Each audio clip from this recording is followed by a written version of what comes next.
नमस्कार, मैं रवीश कुमार। अरविंद केजरीवाल को आज भी जमानत नहीं मिली। आज सुनवाई के बाद सुप्रीम कोर्ट का फैसला नहीं आया। कोर्ट ने कहा कि अभी सुनवाई बाकी है, या तो परसों पूरी होगी या अगले हफ्ते। आम आदमी पार्टी को लगने लगा कि जिस तरह से सुप्रीम कोर्ट ईडी से सवाल कर रहा है, अंतरिम जमानत की बात कर रहा है, उसके नेता चुनाव तक के लिए बाहर आ सकते हैं। मगर उसका इंतजार और लंबा हो गया। इसलिए आज की सुनवाई वहीं पर है जहां 30 अप्रैल और 3 मई की सुनवाई के समय थी। कोर्ट के वही मजबूत जवाब, ईडी के वही कमजोर जवाब, लेकिन जेल में केजरीवाल। तब तक सुनीता केजरीवाल को ही मोर्चा संभालना होगा। दिल्ली में सुनीता केजरीवाल ने रोड शो शुरू कर दिया है। आम आदमी पार्टी के 3 बड़े नेता इस वक्त जेल में हैं, अरविंद केजरीवाल, मनीष सिसोदिया और सत्येंद्र जैन।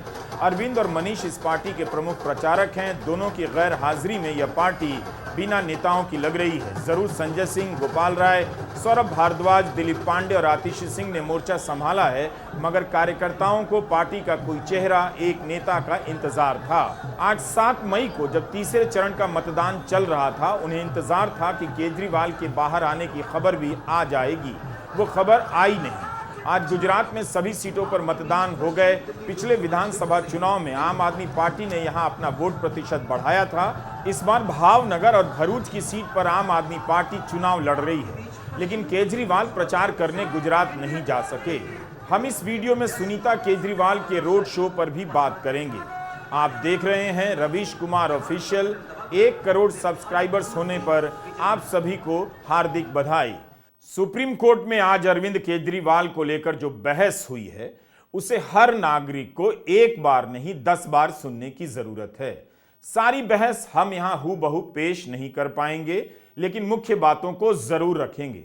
आगे बढ़ने से पहले एक जरूरी सूचना यह भी है कि सुप्रीम कोर्ट में गौतम नवलखा के मामले की भी सुनवाई होने वाली थी, हाउस अरेस्ट की जगह बदलने को लेकर, लेकिन एडिशनल सॉलिसिटर जनरल कोर्ट में हाजिर नहीं हुए।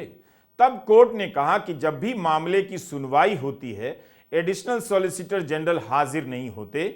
अभी तक इस मामले में चेहरा नहीं दिखाया। हर बार मामला बिना सुनवाई के टल जाता है। अब यह अगले हफ्ते के लिए टल गया और उन्हें आखिरी मौका दिया गया है। यह केजरीवाल से बिल्कुल अलग मामला है, लेकिन पता चलता है कि स्टेट इन मामलों में किस तरह की धूप छांव का खेल खेलता है। इसलिए केजरीवाल के मामले में सुप्रीम कोर्ट में जो सुनवाई हुई है, उसे गौर से समझने के लिए यह भी जरूरी है कि आसपास के मामलों को देखिए 7 मई को कर्नाटका के बाकी 14 सीटों के लिए मतदान हो गए। प्रज्वल रेवन्ना मतदान पूरा होने से पहले नहीं आया, वरना विवाद होता, जनता को पता चलता उसकी करतूत क्या है। मगर एक मुख्यमंत्री जेल में है, उसे जमानत नहीं मिली।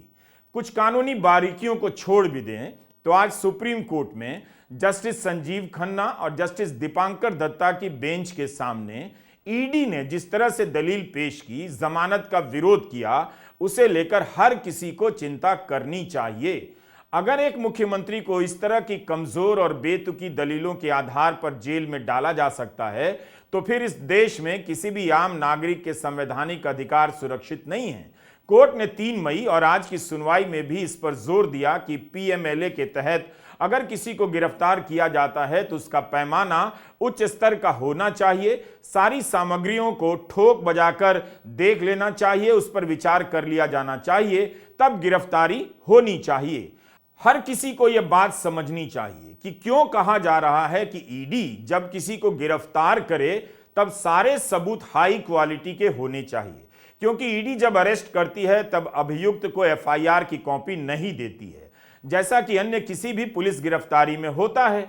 ईडी के केस में गिरफ्तार करने वाले अफसर को इतनी ताकत है कि वह किसी को भी लंबे समय के लिए जेल में डाल सकता है। इसलिए सुप्रीम कोर्ट गिरफ्तार करने वाले अफसर की जिम्मेदारी तय करने की कोशिश करता रहा, ताकि आगे के मामलों में ऐसा ना हो। आप यह वीडियो इसलिए मत देखिए कि केजरीवाल के मामले की सुनवाई में क्या हुआ, बल्कि इसलिए भी देखिए कि ईडी आपके साथ भी क्या क्या कर सकती है, तब आप अपना बचाव कैसे करेंगे। सुप्रीम कोर्ट जब कहता है कि गिरफ्तारी केवल विश्वास के कारणों के आधार पर नहीं हो सकती है, सबूत भी ठोस होने चाहिए, तो यह आपके अधिकार से जुड़े सवाल है। लेकिन ईडी के वकील इसमें छूट लेने की बात करते रहे कि पीएमएलए में गिरफ्तारी के अधिकार अलग हैं और व्यापक हैं, उसके पास विश्वास करने के पर्याप्त कारण हैं। तब कोर्ट ने विश्वास करने के कारणों की भी व्याख्या कर दी और समझा दिया कि आप ऐसे किसी को मनमाने तरीके से विश्वास करने के पर्याप्त कारणों के आधार पर गिरफ्तार नहीं कर सकते कि उसने ऐसा लगता है कि अपराध में शामिल है या किया होगा, इस आधार पर नहीं कर सकते कि आपका विश्वास है कि वह अपराध में शामिल है। ईडी की दलीलों को सुनकर यही लगता रहा कि अरविंद केजरीवाल को इसलिए गिरफ्तार किया गया क्योंकि गिरफ्तार करना ही था, जैसे ईडी को भी पता नहीं कि क्यों गिरफ्तार किया गया है, बस किसी और की मर्जी हुई होगी और एक मुख्यमंत्री को उठाकर जेल में डाल दिया गया। अरविंद केजरीवाल को 21 मार्च की शाम गिरफ्तार किया गया। आज 47 दिन हो गए। यह ध्यान में रखिए कि केजरीवाल ने जमानत की याचिका दायर नहीं की है, बल्कि अपनी गिरफ्तारी की वैधता को चुनौती दी है। केजरीवाल के वकील अभिषेक मनु सिंघवी की दलील है कि गिरफ्तारी अवैध है। चुनाव के समय गिरफ्तारी की गई ताकि वे प्रचार में शामिल ना हो सकें। इससे चुनावी प्रक्रिया में जो समतल जमीन होनी चाहिए वो जमीन समतल नहीं रह जाती, लेवल प्लेइंग फील्ड नहीं रह पाती है। भारत के महान न्याय अभिकर्ता यानी solicitor general of India Tushar Mehta की दलीलें सुनकर लगा कि वे किसी भी तरह से केजरीवाल को बाहर आने से रोकना चाहते थे। Additional solicitor general SV. Raju ने कोर्ट को हर तरह से संतुष्ट करना चाहा, मगर आज वे सफल होते नहीं लगे। केजरीवाल की गिरफ्तारी में देरी क्यों हुई, पूछताछ में देरी क्यों हुई तो किस आधार पर गिरफ्तारी हुई? ईडी के पास इन सवालों के एक भी ठोस जवाब नहीं थे, एक भी ठोस सबूत नहीं था जिसके दम पर अदालत को लाजवाब कर दे और अभिषेक मनु सिंघवी को चुप करा दे। जब कोर्ट ने अंतरिम बेल की बात की तब सॉलिसिटर जनरल ने यहां तक तर्क दे दिया कि एक किसान को अपने खेतों में जाना होगा, एक दुकानदार को अपनी दुकान खोलनी होगी, आप एक मुख्यमंत्री को इनसे अलग ट्रीटमेंट कैसे दे सकते हैं? आप तो राजनेता को एक क्लास नागरिक कह रहे हैं कि उन्हें चुनाव प्रचार करना है। क्या एक किराना की दुकान चलाने वाले का धंधा चुनाव प्रचार से कम महत्वपूर्ण है? क्या आप बीज बोने के लिए अंतरिम बेल दे देंगे? आप कैंपेन के लिए अंतरिम बेल कैसे दे सकते हैं? इस पर कोर्ट को कहना पड़ा कि अगर आप इतना समय लेंगे तो हम जमानत पर इस महीने के आखिर तक विचार नहीं कर पाएंगे। हम चाहते थे कि गर्मी की छुट्टी से पहले केस पूरा हो जाए। चुनाव तो 5 साल में एक बार आते हैं, फसल बोने का मौसम तो हर 4 महीने में आता है। हमें आपका ये तरीका बिल्कुल पसंद नहीं आया। ऐसा लग रहा था कि कुछ हो जाए, भले हमारे पास सबूत नहीं है तो भी बेल ना मिले और अरविंद केजरीवाल चुनाव प्रचार में शामिल ना हो। इन दलीलों से उन आरोपों को मजबूती मिलती नजर आ रही थी जब आम आदमी पार्टी के नेता कहते थे इसलिए गिरफ्तार किया गया ताकि दिल्ली में, गुजरात में, पंजाब में या कहीं और केजरीवाल प्रचार ना कर सकें। इस लेवल पर ईडी की दलील आती नजर आई। जब कोर्ट के सवालों को संतुष्ट नहीं कर पाई तो इन तर्कों के आधार पर जमानत का विरोध करने लग गई, जैसे किसी तरह माई बाप हुजूर सरकार इस मुख्यमंत्री को जमानत ना दें। ध्यान से देखिए, जब एक मुख्यमंत्री की इस तरह की हालत की जा सकती है तो आप में से कोई सुरक्षित नहीं। तुषार मेहता की एक ही दलील थी कि अगर केजरीवाल को जमानत दी गई तो आम आदमी हताश हो जाएगा। लेकिन आम आदमी क्यों हताश हो जाएगा? क्या उसे पीएमएलए के बारे में पता है? क्या उसने कोई फाइल देखी है?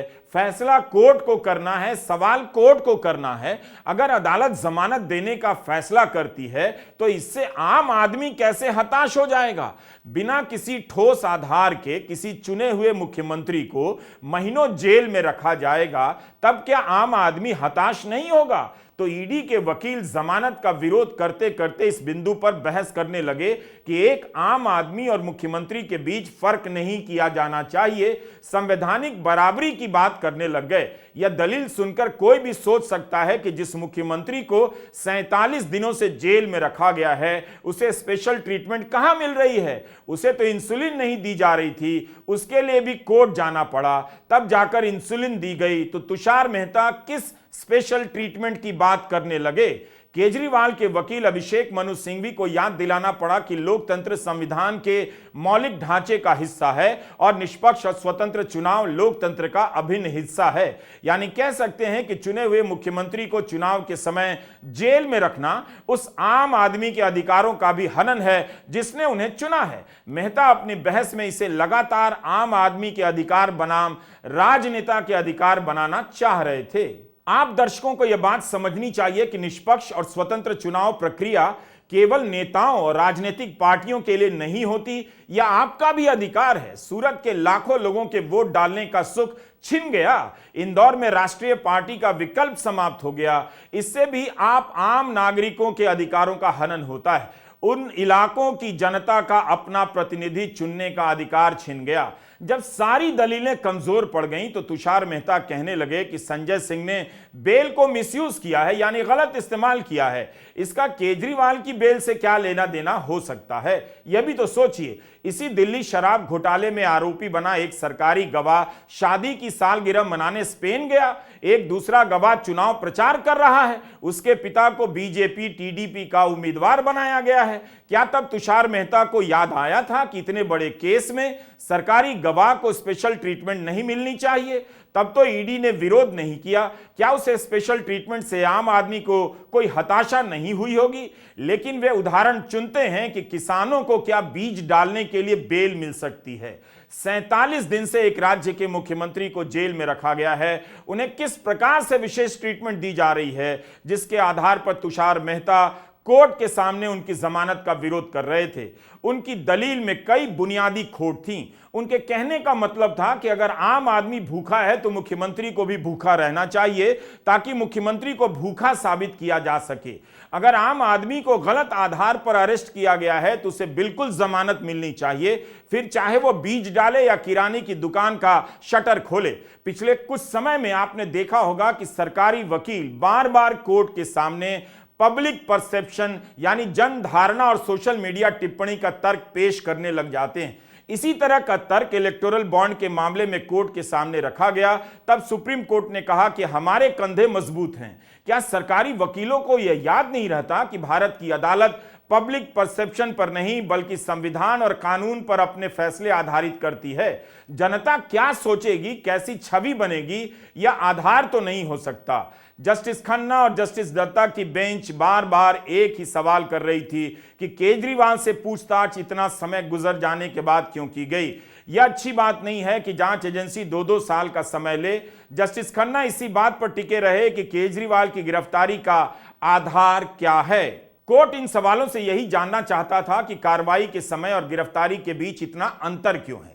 चुनाव से ठीक पहले गिरफ्तारी का वक्त क्यों चुना गया? बस इतनी सी बात पर ईडी के वकील घुमा फिराकर कई बार जवाब देने की कोशिश करते रहे, लेकिन जस्टिस खन्ना संतुष्ट नहीं हुए। ईडी कहती रही कि गवाहों ने शुरू में केजरीवाल के नाम नहीं लिए, जांच में उनका नाम नहीं आया और जब हमने जांच शुरू की हमारी जांच केजरीवाल के खिलाफ नहीं थी। जांच के दौरान उनकी भूमिका सामने आई, इसलिए शुरू में मगुंटा या शरत रेड्डी से केजरीवाल के बारे में एक भी सवाल नहीं पूछा गया। उन पर जांच केंद्रित ही नहीं थी। शुरू में ईडी के पास कोई कारण नहीं था कि केजरीवाल पर आरोप लगाए, इसलिए सवाल नहीं पूछा गया। एक मुख्यमंत्री को आपने गिरफ्तार किया है और आपके पास इसका जवाब ही नहीं है कि पहले क्यों नहीं पूछताछ हुई।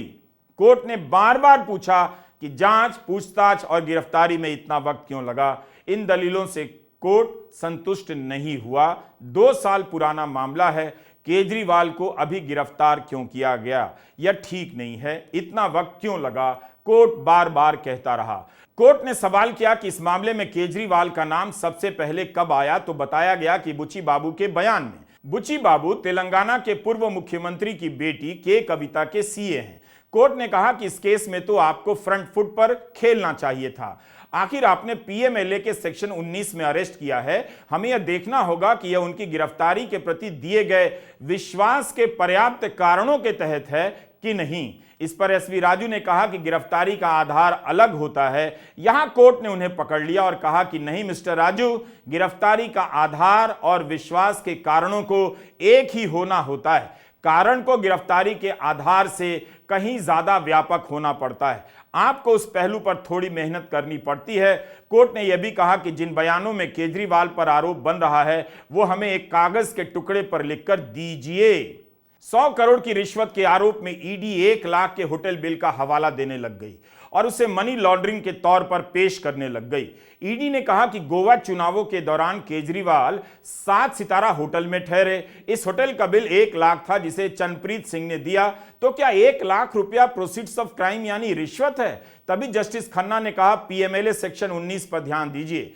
कोर्ट के कहने का मतलब था कि ईडी को बताना होगा कि क्यों गिरफ्तार किया, उसके पास क्या सबूत थे। बस इसी एक बात का जवाब ईडी आज नहीं दे पाई कि केजरीवाल को किस आधार पर गिरफ्तार किया गया। उसने जो भी जवाब दिया अदालत उससे संतुष्ट नहीं हुई। जस्टिस खन्ना ने कहा कि गिरफ्तारी का आधार हाई स्टैंडर्ड का होना चाहिए। जिस अधिकारी ने गिरफ्तारी की है उसे सारे वैधानिक पहलुओं का ध्यान रखना चाहिए, स्वतंत्रता के अधिकार का भी ध्यान रखना चाहिए। ईडी के वकील राजू कहते हैं कि पीएमएलए के केस में किसी को दोषी करार देने के लिए सारे सबूत देखने की जरूरत नहीं। तब कोर्ट ने कहा निर्दोष साबित करने के लिए एक एक सामग्री की जांच परख करनी पड़ती है, यह जरूरी है। पीएमएलए का पूरा सार ही यही है, दोषी करार देने में सारे सबूत देखने की जरूरत नहीं। बहस की बारीकियों से होते हुए सुप्रीम कोर्ट ईडी को लेकर आज पीएमएलए की जड़ तक पहुंचा। कोर्ट के सवालों से ईडी के वकील कहने पर मजबूर हो गए कि पीएमएलए कानून दरअसल कैसे काम करता है, कैसे इसमें मनमर्जी चलाना संभव हो जाता है। ईडी के वकीलों की दलील से ही सब कुछ सामने आ गया। इतना सब होने के बाद भी केजरीवाल को अंतरिम जमानत आज नहीं मिली। पार्टी एक तरह से अनिश्चित हालत में पहुंच गई है कि उसके नेता बाहर आएंगे या नहीं। दिल्ली में 25 मई को मतदान है, पंजाब की 13 लोकसभा सीटों के लिए 1 जून को। क्या संजय सिंह, सुनीता केजरीवाल पार्टी के नेतृत्व की कमी पूरी कर पाएंगे? इस बीच आम आदमी पार्टी ने अरविंद केजरीवाल की पत्नी सुनीता केजरीवाल को मैदान में उतार दिया है। भारतीय जनमानस में अपने पति के लिए लड़ती हुई स्त्री की छवि की बहुत गहरी स्मृति है। इस छवि में दुख है, संघर्ष है, बहुत कुछ खो देने का एहसास है। चुनावी मैदान में पहली बार लड़ने को निकली सुनीता केजरीवाल को आम आदमी पार्टी ने दिल्ली के चुनावी रणक्षेत्र के बीचों बीच खड़ा करने का प्रयास किया है। वे पीएमएलए कानून के उस भयावह पक्ष को भी जनता के सामने ला देती हैं जिसे कई विपक्षी पार्टियां खौफ खाती हैं। बीते कुछ सालों में ये prevention of money laundering act 2002 विपक्षी दलों के नेताओं और अन्य विरोधियों के खिलाफ सरकार का सबसे बड़ा हथियार बनकर उभरा है। आम आदमी पार्टी और कांग्रेस इंडिया गठबंधन के तहत दिल्ली में चुनाव लड़ रहे हैं। 4 सीटों पर दिल्ली में आम आदमी पार्टी के उम्मीदवार हैं। दिल्ली के अलावा पंजाब में उसकी सरकार है। आम आदमी पार्टी राष्ट्रीय पार्टी है। अगर आप आम आदमी पार्टी के रोड शो देखेंगे तो मोदी के रोड शो से बहुत अलग दिखता है। उसकी लोकेशन अलग है। मोदी चमकीले राजमार्गों पर रोड शो करते हैं। अगर वे राजमार्ग नहीं होते या चमकीले नहीं होते तो उन्हें रोड शो के पहले चमकीला बना दिया जाता है। आम आदमी पार्टी का रोड शो दिल्ली की पतली तंग गलियों से, बाजारों से गुजरता दिखता है। ऐसी गलियां जिनमें बेतरतीब तारों के झोल लटके हुए हैं, ऐसी गलियां दिल्ली की पहचान है। लोग छतों से, छज्जों से, टपरियों से उसका हिस्सा बन जाते हैं। सुनीता केजरीवाल के पीछे कार पर आप दक्षिण दिल्ली से आम आदमी पार्टी के उम्मीदवार सहीराम को बैठे हुए देख सकते हैं। वे भी सबके हाथ जोड़ रहे हैं। सहीराम दिल्ली विधानसभा में तुगलकाबाद सीट से विधायक हैं और दक्षिण दिल्ली से लोकसभा के उम्मीदवार। यह वही दक्षिण दिल्ली की सीट है जहां से भाजपा ने अपने सिटिंग एमपी रमेश बिधूड़ी का टिकट काट दिया। बल्कि सच्चाई तो यह है कि दिल्ली की 7 सीटों पर जीतने वाली भाजपा ने इस चुनाव में अपने 6 सिटिंग एमपी का टिकट काटा है। सुनीता केजरीवाल इस मौके से पहले तक राजनीतिक लाइमलाइट से दूर ही रहीं। आपके मुख्यमंत्री मेरे पति अरविंद केजरीवाल जी को इन्होंने पिछले 1.5 महीने से जबरदस्ती जेल में डाला हुआ है। किसी अदालत ने उन्हें दोषी नहीं कहा है। कह रहे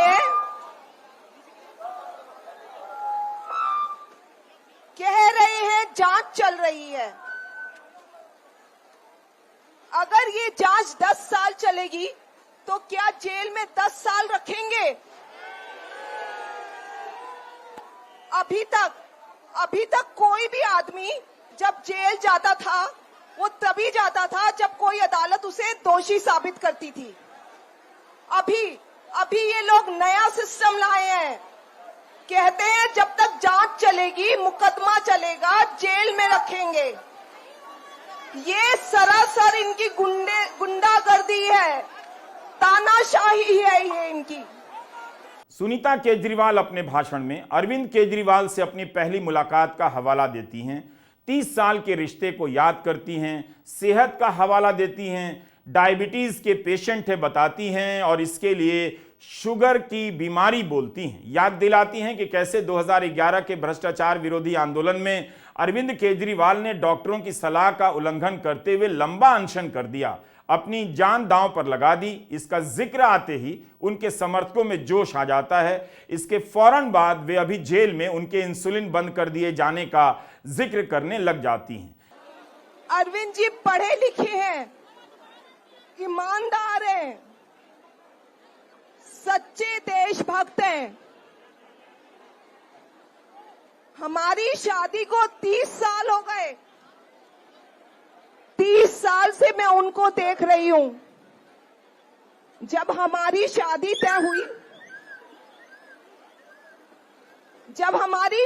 तय हुई तो उनका एक ही सवाल था, पूछने लगे कि मुझे तो समाज सेवा करनी है, तुम्हें कोई प्रॉब्लम तो नहीं होगी?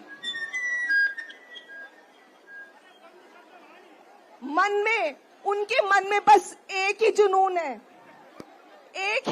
है कि आम आदमी की जिंदगी को कैसे बेहतर किया जाए।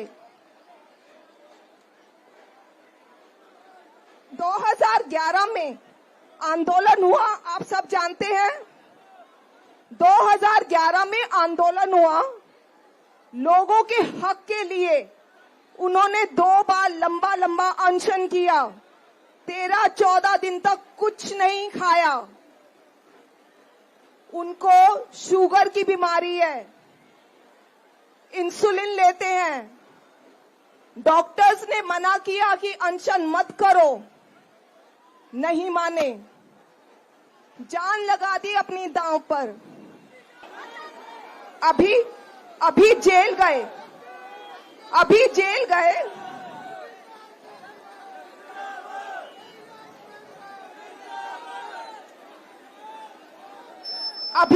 गए, जेल में उनकी इंसुलिन बंद कर दी, उनकी शुगर 300 से ऊपर चली गई।